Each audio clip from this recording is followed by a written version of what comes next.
Fala pessoal, mais um pós-treino treino de perna hoje, então coxa tá daquele jeito. Mas vamos lá.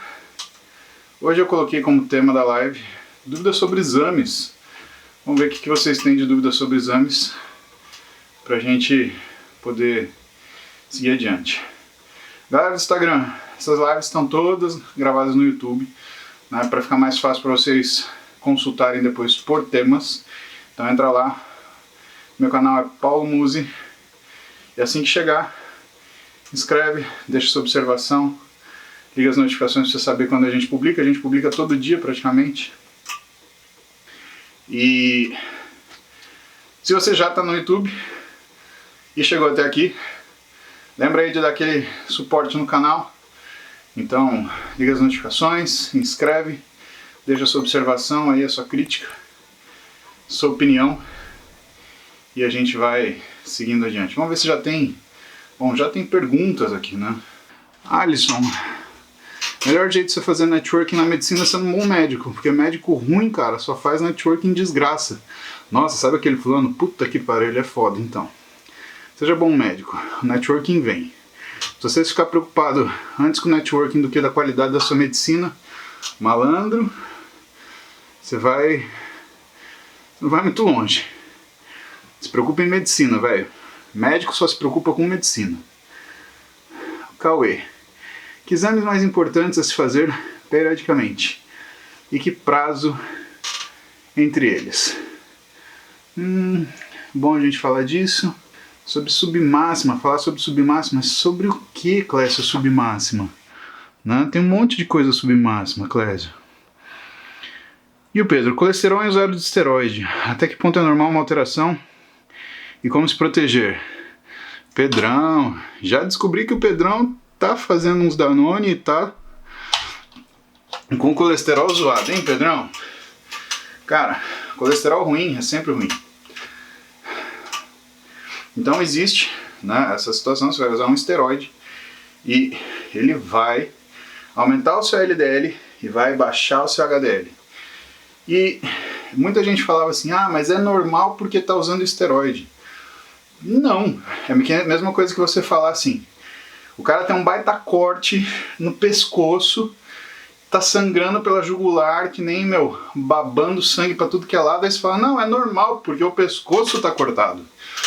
Então, não tem essa, Pedro. Colesterol ruim é sempre ruim, né? Você tem que lembrar uma coisa, que o esteroide, ele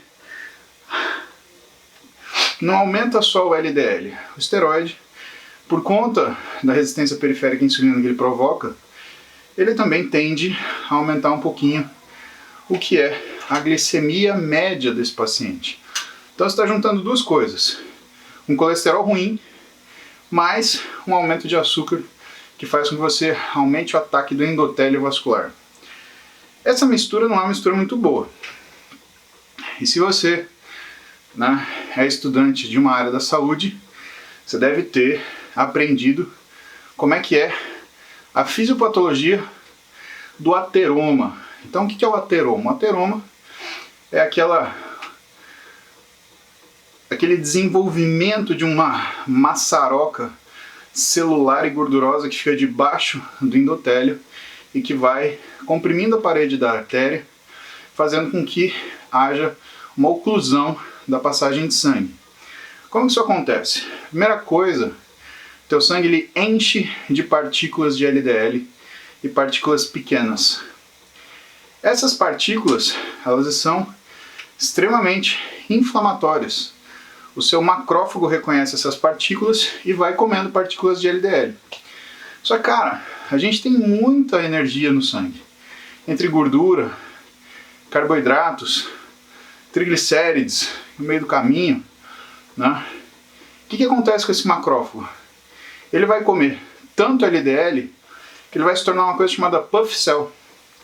Ele faz fica parecendo uma esponja. E o macrófago, ele tem livre passagem do endotélio. Então o que ele vai fazer? Ele vai atravessar parte do vaso. Só que ele vai parar aqui. E aí, como este macrófago em especial fez isso, vários outros vão se acumulando e fazendo o quê? Empurrando a parede do vaso. Então se você está com o LDL muito alto, e lembre-se, o androgênio também é pró-inflamatório, diferente do estrogênio, que é anti-inflamatório. Ele faz com que você aumente essa reação. E aí tem a pergunta, né, sobre que exames você faz periodicamente. Se você, por exemplo, usa esteroide, uma das coisas que você tem que fazer periodicamente é ultrassom de artéria carótida, né, para você ver se não tem nenhuma oclusão. Você pode achar placa de ateroma na juventude. Tem um paciente com menos de 30 anos que tem. Ah, vou fazer o ciclo, aí virou aquele ciclo Rei Leão, sabe? O ciclo sem fim, né? E aí, apareceu essa porcaria. E é muito controverso na literatura se a gente consegue diminuir essas placas ateromatosas. Mas o que a gente consegue fazer? A gente consegue estabilizá-las, a gente consegue fazer com que elas não se calcifiquem. E aí é um procedimento completamente diferente. Precisa de uso de medicação, precisa, tá? Não dá para escapar disso. Precisa de alteração do que é estilo de vida, precisa modificação dietética, precisa ajuste de treino, precisa de uma série de coisas para você conseguir, né, equilibrar esse efeito.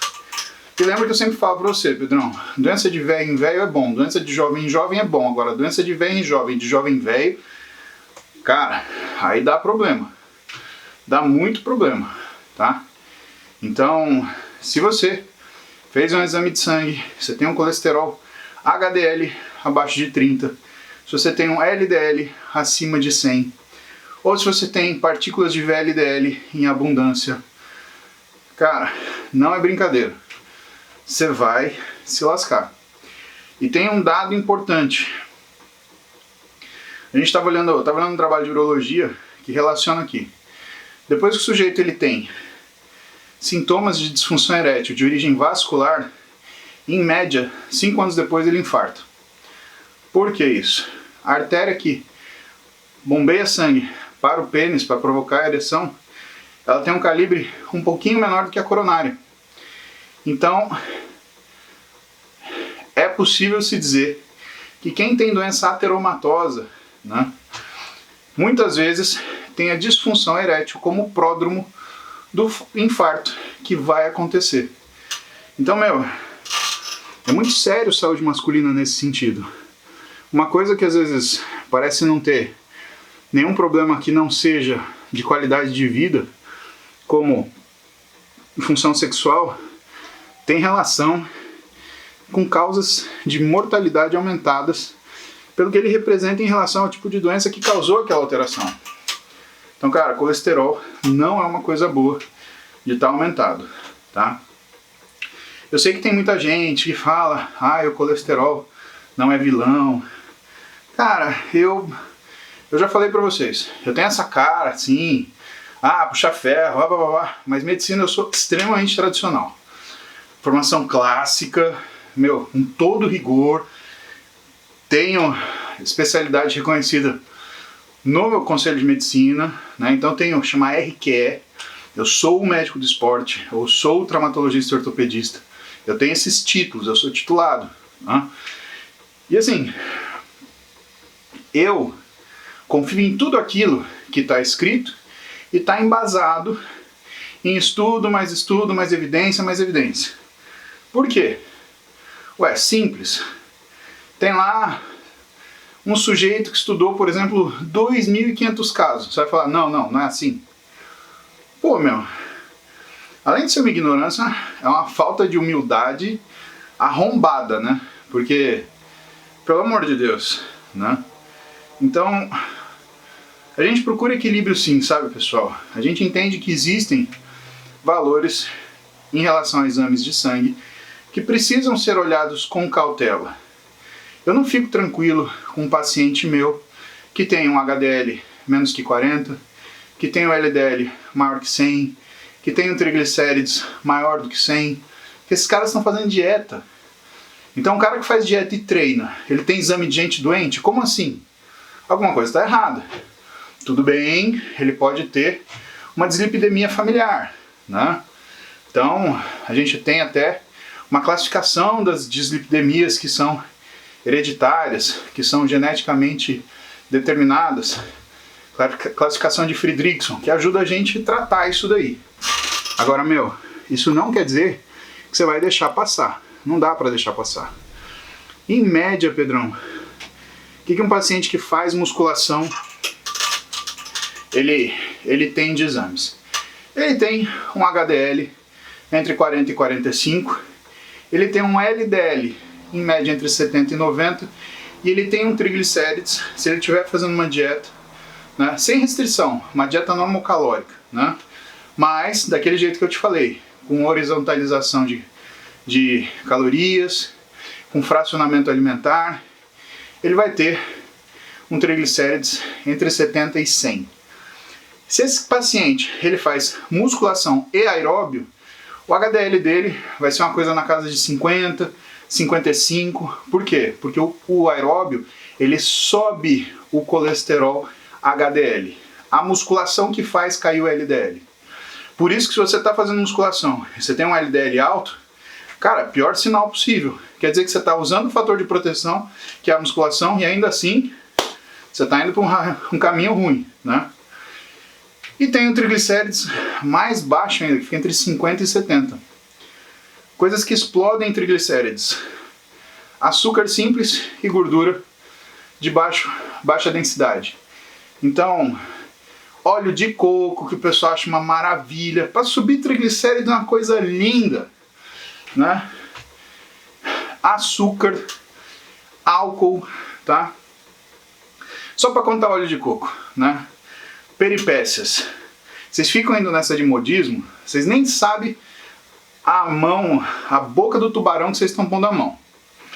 O paciente começou a fazer dieta, a gente colheu exames iniciais para poder comparar, e eu lembro disso nitidamente. Falei para ele, ó, a gente está com triglicérides um pouco aumentado para um cara que está fazendo exercício, tá aqui, 130, né? Mas eu acredito que 2 meses de dieta, a gente já consegue deixar isso abaixo de 100, você vai ver que fica legal. O paciente voltou com 350 de triglicérides. 350. E chegou na consulta todo pimpão. Aí eu olhei pra ele e falei, o que você fez? Ai, porque agora estou fazendo tudo com óleo de coco. Rasgou o rabo. Cara, para com essa putaria de fazer óleo de coco, achar que aquilo é a coisa mais linda do mundo. A gente já falou de óleo de coco aqui 1000 anos atrás. Não existe nada que em exagero faça bem, tá? E óleo de coco é uma gordura de baixa densidade. Inclusive, se você esquentar ele, fica pior do que qualquer gordura que você possa esquentar. Vale mais a pena você ir na feira e comer um pastel que está frito no óleo de girassol do que você tomar essa porcaria desse óleo de coco esquentado. Cagou com o trabalho. Dieta tá perfeita. O que o lindão foi fazer? Chegou na loja.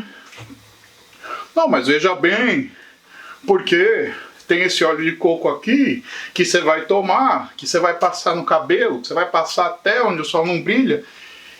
E nessa hora, parece que nutricionista e médico não sabe nada, né? Impressionante.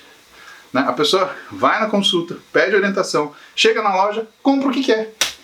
Pra que vai? Não, se alguém conseguir explicar pra mim o que acontece, parece que muda o drive.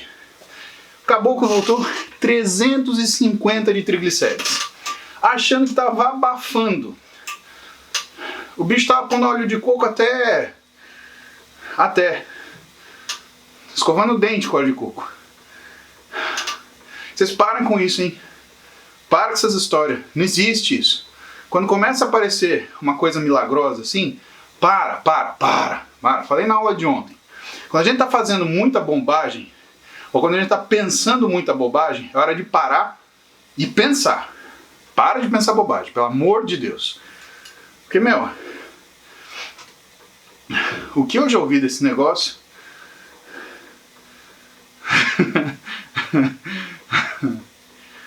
Tem coisa que não dá pra falar aqui, principalmente nesse horário. Mas, óleo de coco, para que você tá fazendo bobagem, tá? Segue o que o nutricionista falou. Se ele falou para você, 1 colher de azeite de oliva, usa 1 colher de azeite de... Não muda a prescrição. Entenda? Não muda. Tá daquele jeito. O caboclo estudou, trabalha, tem experiência nisso. Já viu 300 mil exames. Faz o que ele falou. Se você acha que você sabe mais, então você não precisa ir no caboclo. É ou não é? Agora, se você for lá, pedir orientação dele, faz o que ele falou. Não vai trocar. Pelo amor de Deus. Pelo amor de Deus. O cara compra uma Lamborghini, uma Porsche, ele leva no Zé da esquina e bota um conjunto de roda chinesa. Mas pra que faz isso? Pra quê? Olha, eu rezo, viu? Eu vou falar pra vocês que eu rezo tanto, eu rezo, mas não adianta. Gente do céu. Isso é só um exemplo de como essas coisas afetam exames. Então, que periodicidade que você vai fazer exames? Depende do problema. Ontem a gente estava falando na aula, né? Que primeiro você tem que saber que pergunta que você vai fazer. E a pergunta que você vai fazer depende da situação que você está avaliando. Então, nesse caso do sujeito que tinha alterações metabólicas, a gente pode fazer exame a cada 1 mês, 2 meses para acompanhar, põe uma medicação, espera 3, 4 semanas, refaz o exame metabólico, né? Porque é assim que a gente lida com as coisas. Você faz uma hipótese diagnóstica, isso gera uma pergunta. A partir dessa pergunta, você propõe uma ação e depois de um tempo que você interfere nessa ação, você colhe essa resposta. Vou te dar um exemplo. Tem hipotireoidismo, né? Você começou com a medicação hoje. Quanto tempo demora para o seu TSH se regularizar? Da ordem de 3 semanas, 20 dias. Então não adianta começar o remédio hoje e colher exame amanhã. Você não vai ver o que está acontecendo. 20 dias, aí você tem normalização desse TSH, você tem uma modificação que te mostre se a tua terapêutica foi eficiente ou não. Agora, por exemplo, você mudou medicação e alimentação no paciente que tem diabetes tipo 2. Ele estava com uma hemoglobina glicada de 7,3. Quanto tempo para você ver a alteração nessa hemoglobina glicada? 3 meses. 3 meses. Tá? Alteração na frutosamina, 15 a 20 dias. Então cada exame ele tem uma periodicidade específica para você poder saber em que situação que você vai repeti-lo em ordem de atingir o melhor da eficácia diagnóstica. Porque um exame ele tem que ser confiável, né? E ele ser confiável, ele precisa ter uma especificidade e uma acurácia. Especificidade ele vai acertar o que você quer. Então, eu tenho uma tinta para pintar zebra, né? E eu estou no pasto, e tem zebra, tem cavalo, tem paca, tatu, né? Eu vou jogar essa tinta. Uma tinta específica, ela vai pintar só a zebra e o resto vai ficar normal. Agora, eu tenho uma precisão, uma acurácia.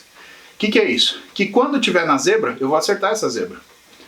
Porque não adianta ter um exame que seja muito específico, mas pouco preciso, né? Eu sei que tem zebra ali, mas não consigo pegar nenhuma, então não funciona. Então, muito do que a gente colhe, ou muito não, tudo que a gente faz quando a gente lida com exames é justamente criar essa ponderação para conseguir fazer um ambiente onde a hipótese diagnóstica ela se confirme com um grau de certeza maior. Ontem na aula do Rodrigo ainda, 70% dos diagnósticos, né, eles têm utilidade a coleta de exames laboratoriais que sejam precisos, aliás, que sejam específicos e precisos, tá? Então isso é bem importante. Se você não assistiu essa aula, clica aí no link no meu perfil, você vai ter acesso via Interligas Mentoria, você vai poder assistir. A minha aula é a aula do Manda, tá bom?